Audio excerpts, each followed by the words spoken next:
Hi guys, again this is your Lady Boss Builder, Jessica. Welcome back to my channel kung saan ang life, mindset at wisdom ang bida.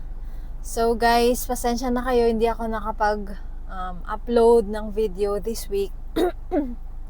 Medyo sobrang busy and ang dami nangyari sa buhay ko itong mga nakaraang linggo.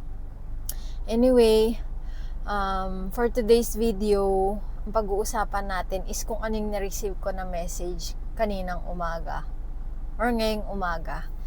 Actually, iniisip ko kung ano yung pwede kong i-share, and si God binigyan niya ako ng insight kung ano yung pwede kong i-share, which is every time we pray, God gives us opportunities. Yun yung title ng video na to.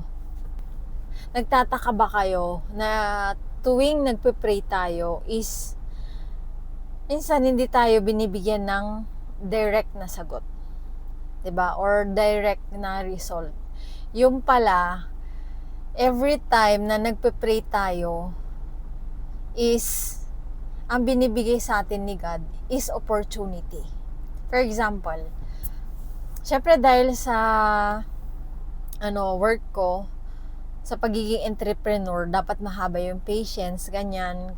Patience sa lahat ng bagay. So, madalas nang hihingi ako, pag nagpe-pray ako, naghihingi ako ng more patience. More patience para sa mga employees ko, sa lahat ng ginagawa ko. So, every time na nanghihingi ako, binibigyan niya ako ng challenges. Yung pala, yung challenges na yun yung opportunity para mas lalo kong ma-exercise or mapahaba yung patience ko. So, 'di ba? Yun, indirect niya tayong binibigyan ng mga bagay na hinihingi natin. Katulad doon, meron yung mga times na syempre yung mga employees minsan nagkakamali, wala namang perfect sa mundo.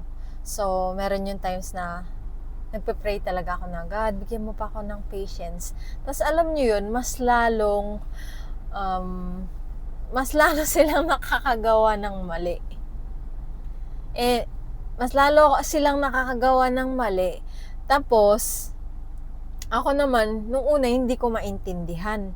Parang, alam mo yun, mas lalong sinusubok talaga yung patience ko. Nang hihingi ako ng patience, pero mas lalo palang sinusubok yung patience ko. Yun pala yung opportunity para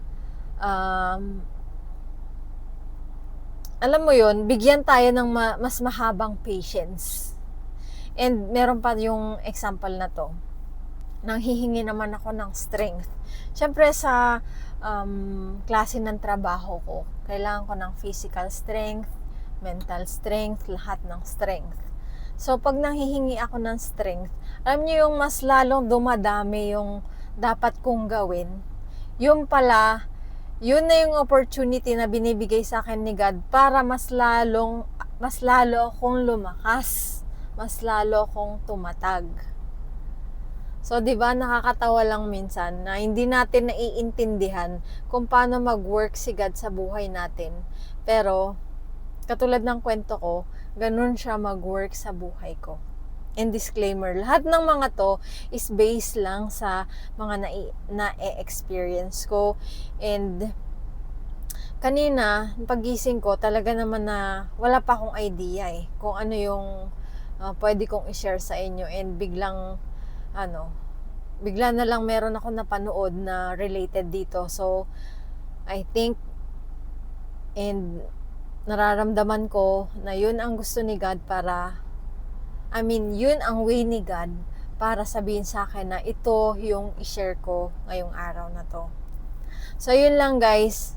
I know kung sino man nakakapanood ng video na to, naka-align ka para mapanood itong video na to and makarating din sa'yo ang message na to.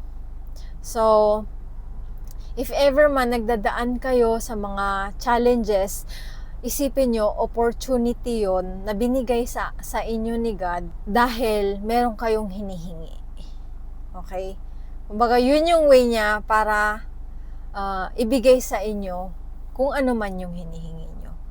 So, yun lang guys. I hope may napulot kayo ulit na aral or something dito sa video na to. And if nagbigay value sa inyo tong video na to, don't forget to like, share, and subscribe. And click the notification bell button para lagi kayong updated sa mga uploads ko. Thank you guys for watching. I'll see you on my next video.